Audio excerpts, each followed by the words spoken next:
అసలు RCB cup కొట్టిన తర్వాత బెంగళూరులో ఏదో ఇన్సిడెంట్ జరిగిందో దాని గురించి ఏం మాట్లాడాలో నాకు అర్థం కావట్లేదు. బట్ కప్పు కొట్టడం వల్లే ఆ తొక్కిసలాట వచ్చింది అంటే అలాంటి కప్పు మాకు వద్దు. ఇంకొక 18 సంవత్సరాలను వెయిట్ చేసేటోళ్ళం. ఇలాంటి తొక్కిసలాట వస్తుంది, ఇంతమంది చనిపోతారని ముందే తెలిసి ఉంటే ఆ కప్ మేము తీసుకునేటోళ్ళమే కాదు. యాజ్ ఆర్సీబీ ఫ్యాన్గా చెప్తున్నాం.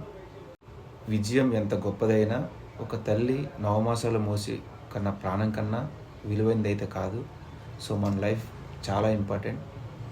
విన్ అయ్యాం, సెలబ్రేట్ చేసుకున్నాం. ఎక్కడున్న వాళ్ళం అక్కడే ఉంటే ఏ పరిస్థితి రాదు. బట్ అది ఎవరిని బ్లేమ్ చేయలేం, అయిపోయింది. బట్ ఉన్న వాళ్ళందరికీ చెప్తున్నా, దయచేసి ఓవర్ ఎగ్జైట్ అయిపోయి పడితే చేసుకుంటే విన్ అయిన వాళ్ళు అంతా బాగానే ఉంటారు. బట్ మన ఫ్యామిలీస్ సఫర్ అవుతాయి. బట్ ఆ చనిపోయిన వాళ్ళ అందరికీ ఆత్మశాంతి కోరాలని మనస్ఫూర్తి కోరుకుంటున్నా. ఆ ఫ్యామిలీస్, ఆ దేవుడు వాళ్ళకి స్ట్రాంగ్ హెల్త్ ఇవ్వాలి, తట్టుకునే శక్తి వాళ్ళని కోరుకుంటున్నా. ఆ చనిపోయిన వాళ్ళ మదర్స్ ఆ కోత ఎన్ని కప్పులు ఇచ్చినా తిరిగి రానిది. బట్ దీన్ని దయచేసి అందరికీ దండం పెట్టి చెప్తున్నామా, దీన్ని ట్రోలింగ్ మాత్రం చేయకండి ప్లీజ్.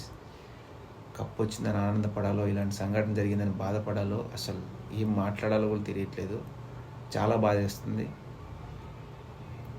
అంతే, ఇంకా మాకున్న సాడ్నెస్ మాకు ఎప్పటికీ పోదు. అది ఈ రూపంలో వచ్చింది, అది ఇంకొక బ్లేమ్లోనే ఉండిపోద్ది.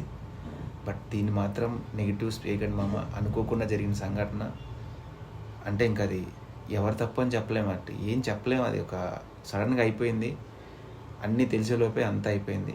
బట్ అందరూ అండర్స్టాండ్ చేసుకుంటారు అనుకుంటున్నా. క్రికెట్ ఫ్యాన్స్ అందరూ దయచేసి జాగ్రత్తగా ఉండండి. హోప్ సేఫ్గా ఉండండి ప్లీజ్.